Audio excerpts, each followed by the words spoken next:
Radhe Radhe friends, it's my first day of 30 days lean and strong challenge.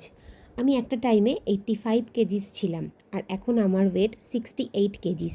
আমি intermittent fasting করে 10 KGs wait reduce করেছি আর last 2 months ধরে আমার weight 68 কেজিসই রয়েছে।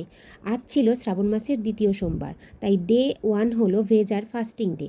Breakfast ছিল লেবু ছাতুর শরবত আর নাটস আর সিডস ছাড়া সোকড কিছু ড্রাই ফ্রুটস।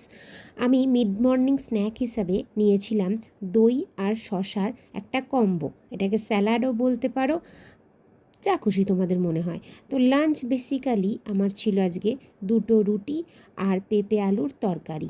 এটা আমরা নিরামিষের দিনে খেতে খুব ভালোবাসি। বিকেলবেলা একটু ক্রেভিংস হচ্ছিল বলে তাই ভাবলাম ঘরে থাকা কিছু পাঁপড় ভেজে ফেলি, তাই কম তেলে ভাজার চেষ্টা করেছি। যদিও আমার গোলমরিচ দেওয়া পাঁপড়টা একটু বেশি তেল সোকড করেছে, তবে আমি ওটাকে অ্যাভয়েড করেই খেয়েছি। ছেলের সাথে মজা করে বিকালবেলা পাঁপড় ভাজা খেলাম।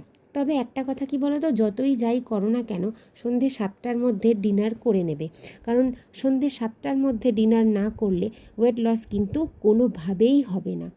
যদি তুমি এইভাবেই ওয়েট লস করতে চাও তাহলে তোমার টাইমটা কিন্তু মাথার মধ্যে রাখতে হবে। আর হ্যাঁ, সারাদিনে 2 থেকে 3 লিটার জল অবশ্যই খাবে। এর পরের দিন আমি নিয়ে আসছি আমার নতুন যোগা। ততক্ষণ বাই, সাবস্ক্রাইব করে